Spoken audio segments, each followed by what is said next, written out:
Hi, I'm Dan from Buildxact, and I'm going to be running through how Buildxact and Deputy connect and why you would do it. First of all, connecting the two is a great way to be able to get all the timesheets from your guys on site back into Buildxact to track the cost of that time. So we're going to start with just how that process works and give you a bit of an overview.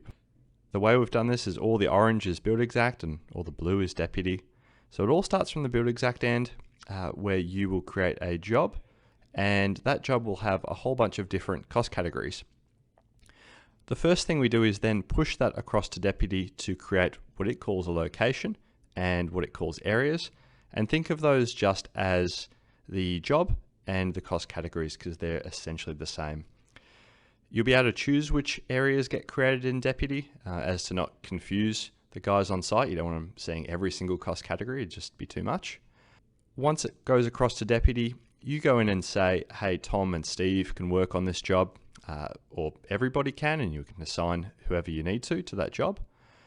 Deputy, most importantly, will hold the rates that those people are on, and we'll be feeding that back to Buildxact so that we have a person stored for each of your staff that are in Deputy. When Tom and Steve, in this example, go in and create timesheets, they'll be referring to the areas or cost categories that we've pushed into Deputy. So they'll be able to say, hey, I did 8 hours on frame, or I did 8 hours on installing appliances, for example. The timesheet is approved in Deputy, and once that happens, we push it back to Buildxact as a work order, and that then updates all the cost tracking. There's a note down here that Deputy is able to connect into accounting systems for payroll. That's something that Deputy does separate to us, but we've made a note of it because it can be really, really handy to do as well. All right, great. So we're going to jump into our Buildxact account here and head to the integrations area. And integrations. And I'm going to just minimize this. And I'm going to go into Deputy here and say connect. When I say connect, it has actually skipped a step here because I'm already logged into a Deputy account in the background or in another tab. But if you're not, it will ask you to log into your Deputy account and ask for your password and that kind of thing. When you do this, it will want to know if you have multiple Deputy accounts, which one to connect with. I've just got the one in this case, and I'm going to say authorize, which then pushes us back to Buildxact, and that's literally all there is to the connection process. While we're on this screen, it is a great time to just talk about how often Deputy syncs with Buildxact, i.e. how often does it pull information across. And you'll note here it says Deputy syncs every hour automatically. So really, there should never be an instance where you actually need to push it manually unless you need to see something in Buildxact or in Deputy that second, which I'm actually going to do as I run through. And to do that, I'm going to use this Sync Now button from time to time just to say, yep, push it all across right now. Once we've done that, I'm going to jump into one of my estimates that I prepared earlier. And I'm going to use this one. And we're going to turn this estimate into a job just so we can go through the process of telling it which cost categories to send into Deputy and just making sure it all goes to Deputy correctly. We notice I've got a location here.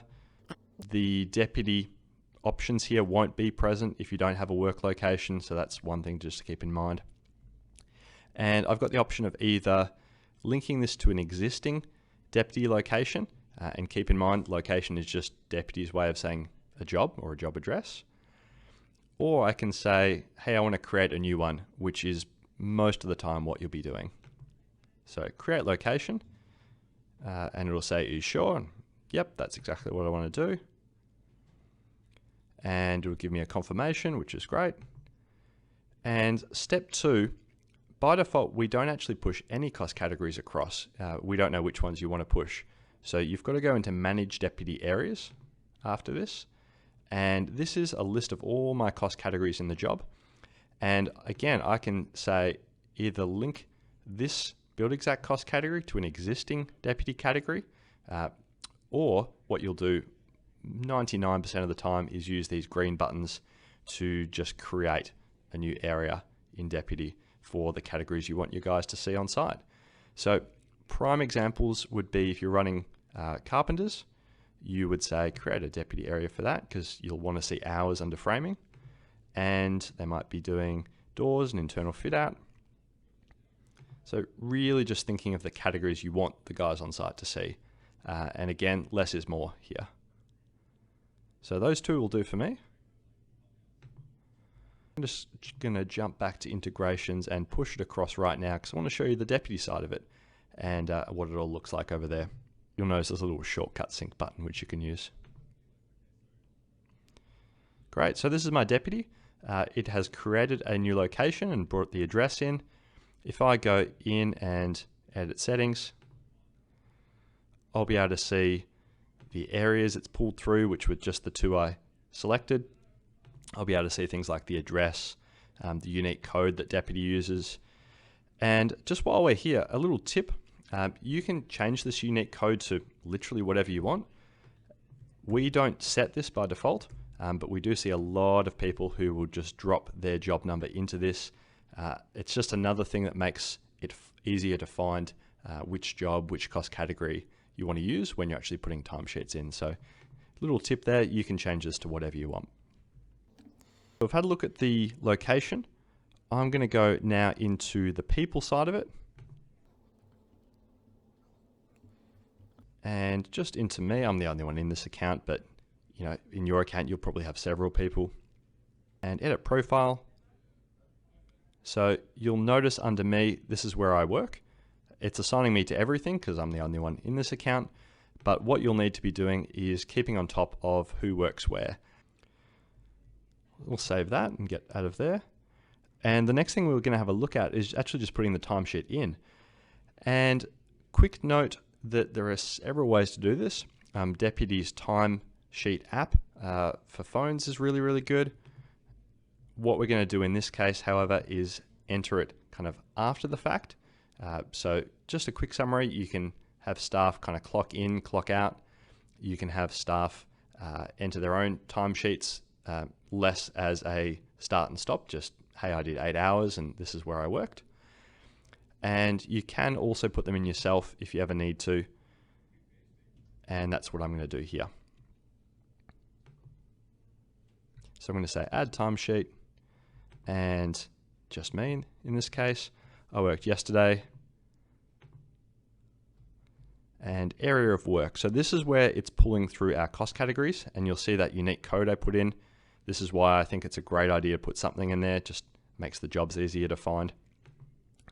So I did some framing work, and I went from about, let's say, 8 o'clock through to 3, and I'll put in a meal break. So I'll just say I did half an hour. Beautiful. Approve and next. And you'll see Deputy figures all this out. The final thing we need to do is just show you how this comes back to Buildxact. I'll hit sync one final time and bring all the information across. And I'll just jump back into the job I was working in so I can show you what the timesheet looks like when it comes back to Buildxact. As mentioned, it'll come through as a work order. So this is what it's created.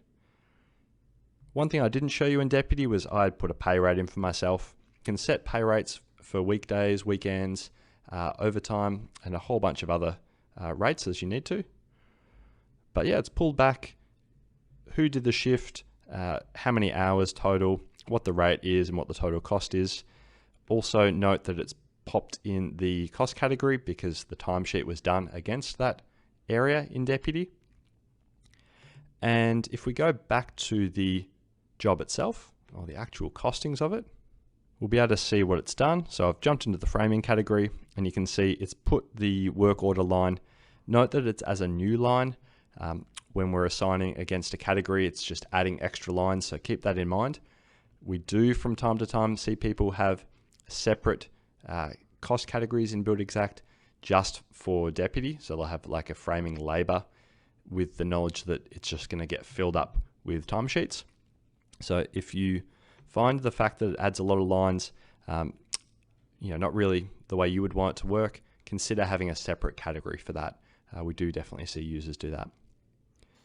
If there's any questions on this, you're always fine to chat with us.